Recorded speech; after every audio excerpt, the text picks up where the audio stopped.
Ito, para malaman mo ang totoo kung bakit hindi ka kumikita dito sa Live Good. Bakit hindi ka kumita dito? Ngayong ang tagal-tagal mo na, bakit hanggang ngayon wala ka pa rin kita? Alam mo ang totoong dahilan yan? Karamihan, no?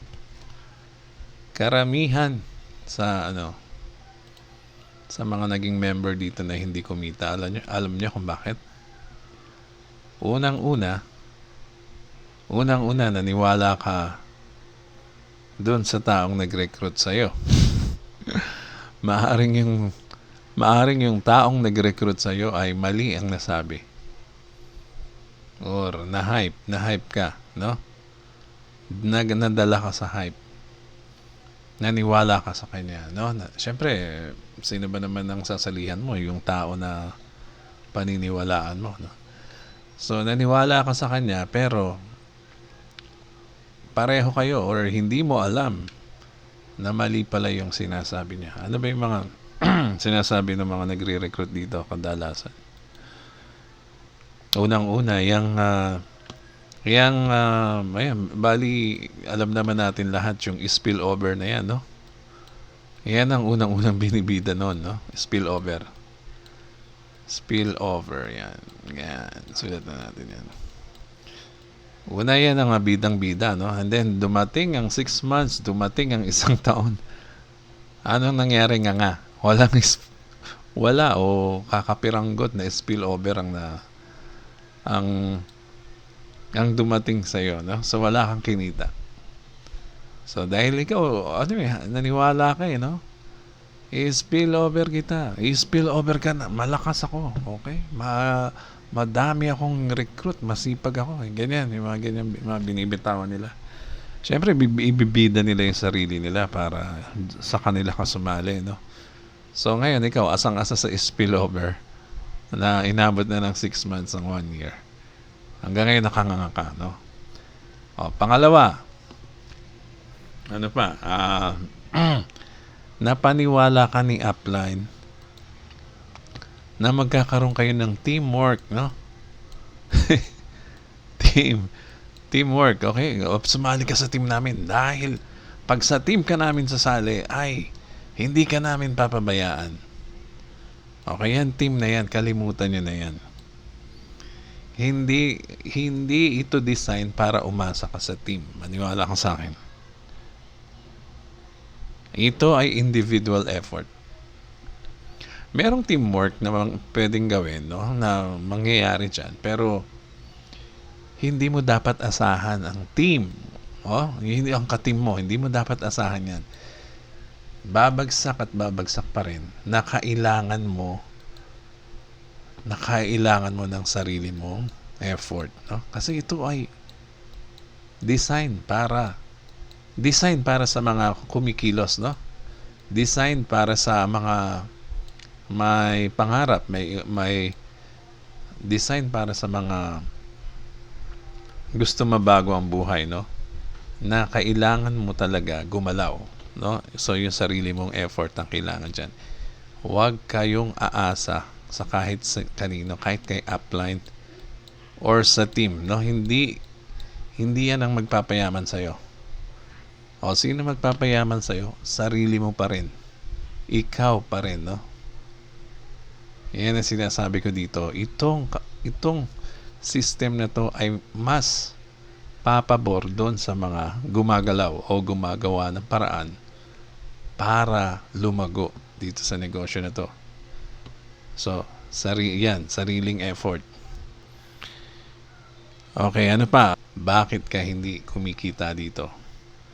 Okay, isa lang ang formula ng lahat, no? Kahit anong negosyo, isa lang ang kailangan mong gawin dito.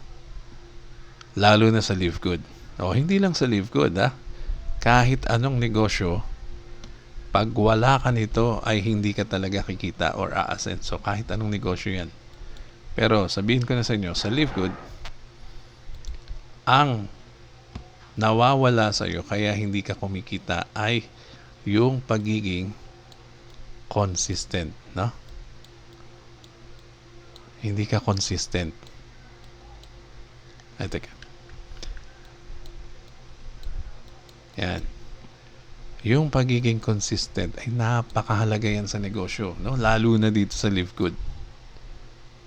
Hindi yung sa una ay napakasipag mo mag-promote, napakasipag mo mag-share, and then after a while, nababawasan na yung sipag mo, hindi ka naging consistent.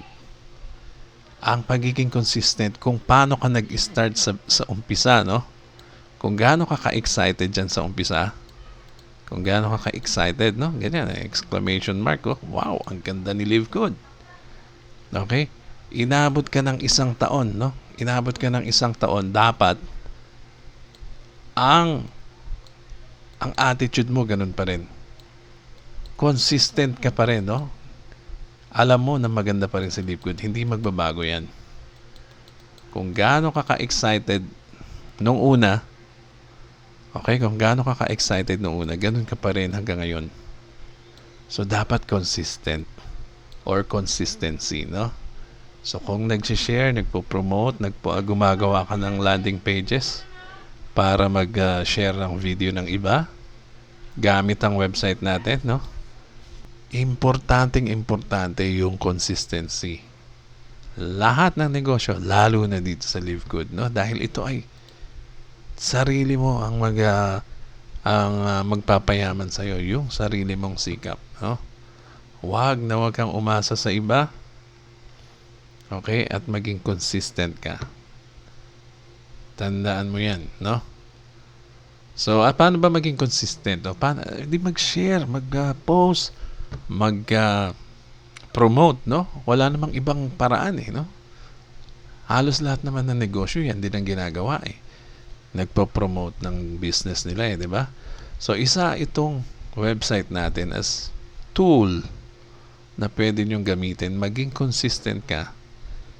For example, sa pag-create ng landing pages, okay?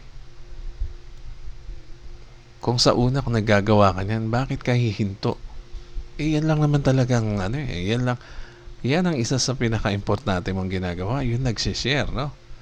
Paano ka mag-share ng mga videos kung hindi ka naman gumagawa ng video, hindi ka naman nagba-vlog? O gamitin mo yung mga videos ng ibang tao at ilagay mo sa landing page mo. Unlimited yan. Walang pipigil sa'yo. Mag-share ka na mag-share. Everyday. Kahit pa isa-isa, dalawa, everyday. Basta everyday, consistent ka. Ginagawa mo yan, nagsishare ka. Walang ibang pupuntahan na resulta yan kundi sa mangyayari sa'yo. O kikita ka dyan, syempre. Hindi pwedeng hindi. Ang success sa kahit anong negosyo, no? Ay galing yan sa consistency. Diyan ang gagaling yan. Walang negosyo na hindi nagiging successful kung hindi sila consistent, no? So dito nanggagaling ang success sa consistency ng tao, no? So ang success ay galing dito. Okay, ang consistency ay magre-resulta ng success. So ganyan yan, no? So wag kayong huminto, mag-share, mag-promote, mag-share ng opportunity, mag-promote ng products or anything na all about Live Good. And wala kayong ibang pupuntahan, no, kundi dyan. Okay? Kung hindi kayo agree, mag-comment kayo.